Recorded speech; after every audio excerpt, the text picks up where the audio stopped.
Assalamualaikum sahabat Indonesia dimanapun berada, saya selalu sukses dan bahagia buat kita semuanya. Hari ini pembahasannya tentang uang. Uang, uang, uang, dan uang. Hari ini pembahasannya tentang uang, tentang belajar tentang keuangan. Edukasi keuangan buat kita semuanya ya.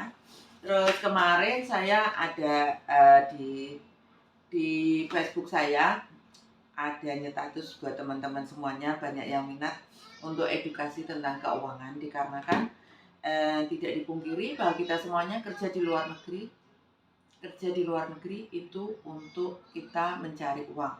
Jadi untuk mencarinya kita pasti sudah tahu cara-caranya. Terus kita setiap orang kan pekerjaannya masing-masing, dengan gaji masing-masing, dengan standar standar hidup masing-masing. Yang saya bahas di sini adalah suatu hal yang mungkin tidak kita pelajari sebelumnya atau mungkin tidak kita pikirkan sebelumnya, apalagi saat ini di masa pandemi.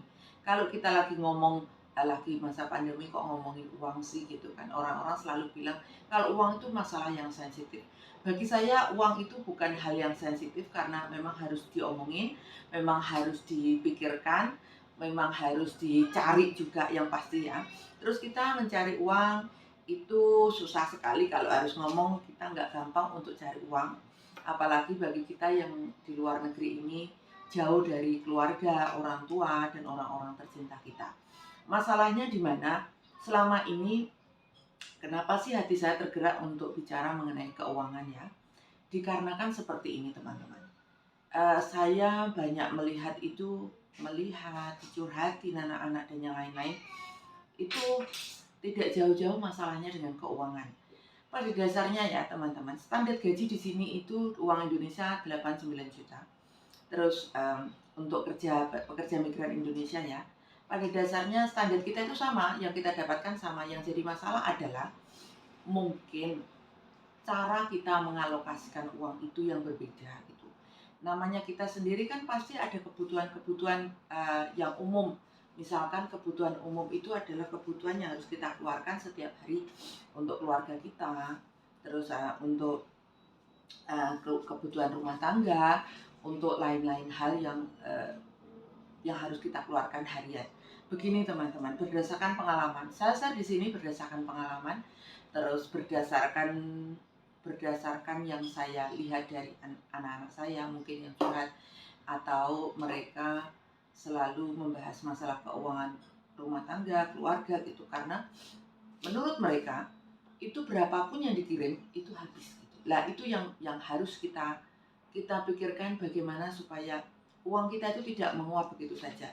Gaji standar Hong Kong itu 4.000, ini 4.000 ya. Ini 4.600, ratusannya nggak ada. Anggap 5.000 lah ya. JJ ku gajinya 6.000. Ini uang segini ya. Uang segini dengan kurs sekarang, uang segini ini 5.000 Hong Kong dolar. Itu hanya 5 lembar kalau ribuan, kalau ada 500-an lembar. Kita hitung-hitungan per krus hari ini ya teman-teman. Krusnya berapa? 1845 kemarin ya. Kali 5.000 lah. Kali 46, ojo 5.000, 4630. Kali 4630 itu 8.500.000. 8.500.000 ini kenapa saya harus praktek menggunakan uangnya? Ada uangnya, itu saya praktekkan. Anggaplah gajinya kita 5.000 karena banyak lemburnya, karena sekarang lagi pandemi jadi banyak lemburnya. Oke lah. Anggap ini 4.000 ini kita menyisihkan 1.000 untuk kita sendiri ya, untuk kita pegang sendiri. Terus mungkin di rumah kita harus kirim gitu, harus kirim. Menurut saya ya teman-teman, kirimnya jangan ini semua 4.000 dikirim semua. Selalunya begitu teman, anak-anak tuh gitu, Bu saya nggak punya uang, Mam saya nggak punya uang, Miss saya nggak punya uang. Uangnya kemana? Sudah dikirim semua. Teman-teman ingat ya, kemarin saya juga ini kan jangan sampai nggak megang uang sama sekali. Kita tuh kerja di sini, itu harus kita sendiri harus pegang uang. Minimal untuk kita sendiri oke lah sebulan 1.000. Kalau misalkan 1.000 ini untuk libur kan sudah habis ini uangnya 1.000 ini gitu kan. Sudah habis. Terus kita kirimkan 2.000 kan masih 2.000. 2.000 ini semisalnya kita tabung untuk diri kita sendiri, entah kalian tuh buka rekening di Hong Kong atau buka rekening Indonesia, yang kalau di Indonesia itu rekening bank yang bisa dipakai di sini setahu saya BNI ya. ini bisa kok dimasukin ke BNI. Kalau kita darurat, kita bisa ini. Masalahnya adalah ini biasanya jadi 5.000 plus lembur lah anggap ya. Ini semua dikirim ke Indonesia. Terus hanya nyisain 100 atau 200 untuk diri kita sendiri. Please ya teman-teman, ini penting sekali untuk kita harus ingat. Kita di Hong Kong tidak tahu apa yang terjadi, tidak tahu sewaktu-waktu itu akan terjadi apa. Karena kenapa saya share ini?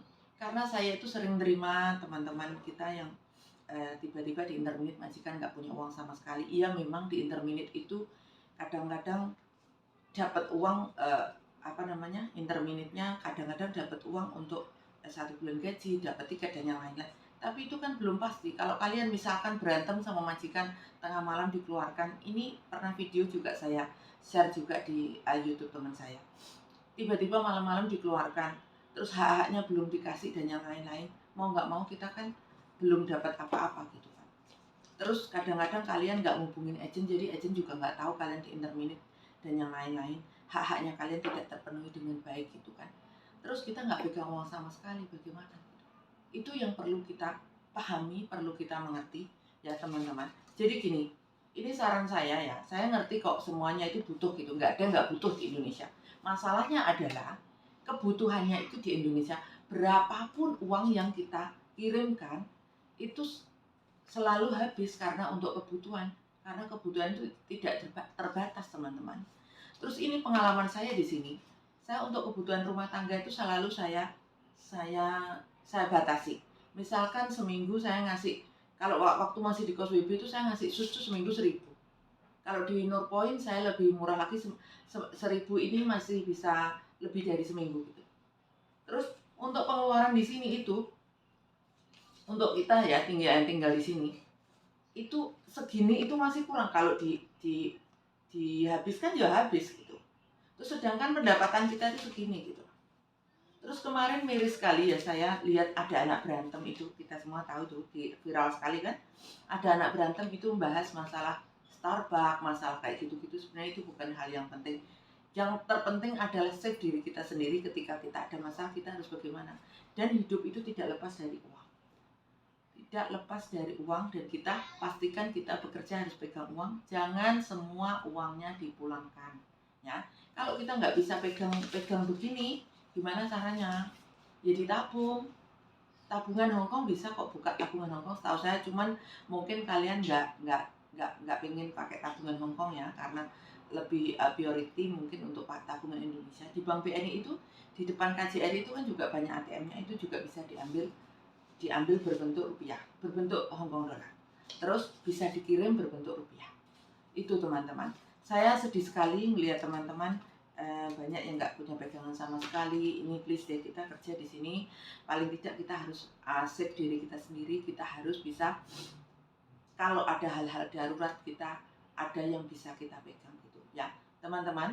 Ini kita harus cerdas. Selain kita bekerja, kita harus pegang uangnya, karena biasanya semua uang dipulangkan, entah itu untuk keluarganya, entah itu untuk suaminya, atau entah itu untuk pacarnya ya teman-teman. Saya hanya sebagai motivasi, sebagai motivator kalian semuanya yang mungkin di Hongkong itu duitnya bablas saja. Saya setahu saya bablas saja. Bablasnya masalahnya ada hal yang lebih bahaya lagi di sini ya. Yang lebih bahaya lagi itu gini. Kenapa saya ngomong ini? Maaf, saya tidak nyinggung salah satu anak saya, tapi saya tahu, tapi saya diam saja gitu. Saya nggak berusaha ini kan, selagi dia tidak curhat sama saya. Pendapatannya 5.000, utangnya 12.000 per bulan yang harus dibayar. Bagaimana itu? Terus saya sedih sekali karena apa yang saya ajarkan semua anak-anak saya yang berangkat lewat PT kita di Indonesia, itu selalu saya edukasi masalah keuangan. Hati-hati Pak, paspormu ya, jangan sampai dipegang orang. Pertama itu. Kedua, jangan sampai pinjam uang. Ketiga, jangan sampai kenal teman yang salah gitu. Karena bagaimanapun di sini pertemanan itu rusuh gitu ya. Tidak semua ya teman-teman, tidak semua, tapi mayoritas pertemanan di sini tuh rusuh karena utang, pinjam, ini itu. Terus kemarin yang lucu lagi itu ada WhatsApp-nya di saya. Ibu, saya butuh ibu penting. Iya. Kenapa? saya kena corona Bu. Iya, terus kenapa? Saya butuh duit. Berapa? 1.800. Terus tak tanya, untuk apa kamu butuh duit segitu? Untuk cicilan bank. Karena cicilan saya A, B, C. Terus saya bilang, saya berkali-kali bilang, saya ngasih kamu bukan berarti saya harus minjamin kamu. Saya pernah ngasih anak itu beberapa kali, karena sampai Bu saya libur nggak punya uang, ya sudah senior 100, 200 saya ikhlas lah ngasih. Tapi kalau misalkan sudah pinjam kan target gitu. Jadi orang-orang di samping saya itu udah paham. Jangan sampai pinjam uang sama saya. Kenapa? Karena saya sendiri juga kerja, saya punya kebutuhan, saya punya tanggungan yang harus saya tanggung. Kalau mereka pinjam sama saya, biasanya saya kasih aja, maaf saya kasih 100 buat transport kalian. Dari dulu itu. Karena saya komitmen pada diri saya sendiri, kalau saya minjamin kita berantem. Karena apa? Ketika saya minta itu jarang dikasih itu. Jarang dikasih, saya sering minjamin 10.000, 5.000, 7.000. Bahkan dulu ketika saya masih belum bekerja itu, ada saudara saya itu yang datang di tempat, datang itu pinjam uang, tak pinjemin tapi nggak pernah kembali. Tapi ada juga yang pinjem, setelah dipinjemin itu setelah sekian tahun baru kembali. Itu pun kita berantem dulu untuk dikembalikan gitu. Jadi sejak saat itu saya enggak lah gitu. Saya bekerja untuk diri saya sendiri, saya bekerja untuk keluarga saya. Kalau saya ngasih kan ikhlas, tapi bukan untuk minjamin. Ini yang penting bagi teman-teman. Selain untuk kebutuhan diri sendiri, jangan samjuna. Apa?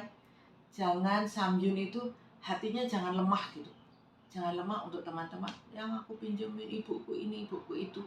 Kalau niat ikhlas kasih aja 100, 200, 500 itu mungkin lebih mulia daripada kita pinjamkan. Karena ternyata dari anak-anak itu yang dipinjamin tidak cuma satu orang. Dan anak-anak saya tahu saya nggak akan minjemin duit kalian. Karena saya pernah kepodokan tuh gini, dia aku pinjem pasporku taruh sini. Ya sudah, tak pinjemin waktu itu 7.000, ada yang 2.000, ada 3.000. Terus mereka ngomongnya jelek, dia bilang aku bisa minjemin uang dengan jaminan paspor. Terus akhirnya saya sakit hati dari situ. Niatnya kan bantu gitu. Terus akhirnya dianya seperti itu. Sampai sekarang juga nggak dikembaliin, ya sudahlah saya nggak ini kan. Teman-teman wajib waspada di sini ya semuanya. Kalau meminjam uang itu sangatlah riskan karena satu, di sini itu sama-sama bekerja, hasilnya sama, tapi karena gaya hidup yang berbeda sehingga keuangan kita menipis. Gitu teman-teman. Terus saran saya adalah buat teman-teman pegang diri sendiri. Kalau pegang uang sangatlah riskan. Nanti pengen beli ini, pengen beli itu, sebaiknya ditabung. Kalau di sini ya untuk pegangan kita yang pasti ditabung. Terus untuk yang di Indonesia seperti apa? Di Indonesia pun juga dikasih tahu, dikasih pengertian keluarganya, karena memang keadaannya seperti ini, kondisinya corona juga di Indonesia, mungkin nggak banyak pekerjaan, nggak punya masukan dan yang lain-lain. Tapi setahu saya, sepengalaman saya, orang tua saya meskipun di desa itu pasti tidak kekurangan makan lah, istilahnya kan begitu. Tapi masalahnya adalah ketika kita di luar negeri terus kita ngasih keluarga kita itu uang los gitu, jadi anak kita pun jajannya minta ampun. Perlu teman-teman ketahui, anak saya di sini itu SMP baru tahu pegang uang itu SMP. Ketika dia SD, TK, SD itu nggak tak pegang uang. Kalau tak kasih uang, saya ini uang untuk ditabung. Saya ini uang untuk ditabung. Ketika dia SMP itu saya bukain tabungan kamu, bisa dibuat kebutuhan sehari-hari buat kamu. Itu pun tidak saya loss. Biasanya saya rinci. Kenapa sih saya rinci? Bukan saya pelit ya teman-teman. Itu saya rinci karena saya mendidik anak saya untuk belajar merinci keuangan, jangan loss gitu. Tapi ya tetap loss, namanya anak baru pegang duit ya. Anakku itu kelas 1 SMP, yang gede itu baru pegang duit. Meskipun sebelumnya tak kasih duit ditabung gitu. Kenapa saya baru SMP? Karena dia harus berangkat sekolah sendiri, dia harus naik transportasi sendiri, atau dia mungkin harus makan sama temennya. Terus dianya mungkin harus ada acara sama teman-temannya, harus ngasih kado temennya. Itu pun saya batasi, tidak saya loss. Saya edukasi untuk anak saya, tidak semua yang kamu mau itu mami kasih. Jadi pernah suatu hari dia menang, dia dapat medali emas 2. Terus saya bilang, ayo kamu mau apa? Mami belikan untuk hadiah buat kamu. Ngerti nggak teman-teman yang dibeli apa? Yang dibeli itu Nintendo. Saya pikir harganya 990 ya. Nggak ngeh saya. Ya sudah beli aja. ternyata tagihannya itu satu paket itu 9.990, hampir 10.000. Dari situ saya mikir, kapok, saya nanya anak saya, masalah apa namanya, masalah apa yang kamu mau ambil. Sekarang itu gini, kalau tak tanya mami aku mau ini, itu perlu apa enggak, ada manfaatnya apa enggak, kalau ada manfaatnya dibeli, kalau enggak ada ya sudah. Terus akhirnya kalau dia mau sesuatu gitu dia harus nabung. Jadi tak kasih, misalkan tak kasih ini tabungan gitu. Jadi tak ajari untuk bertahap. Ketika dia menginginkan HP yang harganya 3.000, ya kamu nabung dulu. Kalau mami kasih ya mami kasih HP yang biasa, jangan minta lebih, saya bilang gitu, karena saya mendidik anakku supaya nabung, nabung, nabung, dan nabung. Terus itu tak terapkan untuk anakku ketika dia masih bayi pun sudah mulai nabung, dia sudah mulai ini kan. Tapi karena corona ini kan mungkin pendapatan kita berkurang, terus apa namanya, tabungan kita berkurang, jadi saya harus pintar-pintar untuk mengatur keuangan keluarga. Gitu teman-teman ya. Meskipun kita kerja di sini, kita tidak selamanya kerja di sini karena kita ada batas waktunya. Ketika kita umur kita sudah usia pensiun, kita nggak mungkin kerja di sini, tenaga kita nggak mungkin mampu. Jadi mari bijak menggunakan uang, mari bijak kita mendidik anak kita dengan bagaimana menggunakan keuangan, bukan karena kita duitnya banyak kasih berapapun kasih, tidak. Anak-anak saya pun saya ajari bagaimana supaya dia tidak boros keuangan, tidak ini, karena itu juga untuk masa depan dia. Suatu saat ketika dia dewasa, dia tahu cara menggunakan uang supaya tidak boros. Dari kecil itu saya ajarkan, nggak boleh beli banyak mainan, secukupnya aja mainan, nanti untuk ditabung ya nak duitnya. Sampai sekarang anakku yang gede itu tabungannya sudah banyak, alhamdulillah, tabungannya banyak di rekeningnya dia sendiri. Itu waktu itu usia 2 tahun sudah tak tabungkan, sudah tak ini kan. Jadi ketika dia pulang Indonesia tuh dia lihat, nabungnya di Bank Indonesia ya, dia lihat, mami ini tabunganku, iya ini ATM, ini caranya bikin gitu. Nanti setelah 18 tahun mami kasih, ya sekarang masih belum bisa. Itu teman-teman, makanya kenapa untuk di Hong Kong itu diajarin mandiri. Terus anak pun di Indonesia sekalipun ya, saya lihat tuh miris gitu teman-teman, anaknya sudah berkeluarga, sudah usia maknya sudah 40 lebih, 50 lebih, itu masih kirim duit buat anaknya untuk kebutuhan hidup. Please deh teman-teman, ajari anak-anak kita supaya kita mandiri. Setelah usia 18 tahun itu sudah bukan lagi tanggung jawab orang tua untuk membiayai. Maksudnya membiayai dalam hal biar dia mandiri, biar dia ngerti, biar dia berusaha untuk bagaimana sih untuk hidupnya gitu. Kalau enggak, anak kita enggak akan jadi orang nantinya gitu.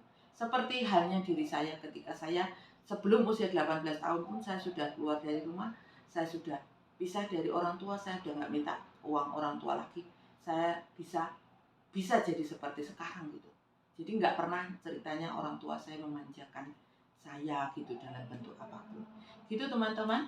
Ini mengenai hal tentang keuangan, bagaimana kita mendidik anak kita tentang uang, bagaimana kita menyimpan untuk diri kita sendiri tentang uang. Nanti video kedua akan saya buatkan untuk edukasi keuangan dan investasi ke depan, apa yang bisa kita investasikan. Terima kasih untuk hari ini, terima kasih untuk teman-teman. Jangan lupa subscribe, like, dan komen apabila video ini bermanfaat. Share untuk teman-teman kita yang mungkin membutuhkan edukasi keuangan. Begitu teman-teman, thank you. Sampai ketemu di video berikutnya. Assalamualaikum.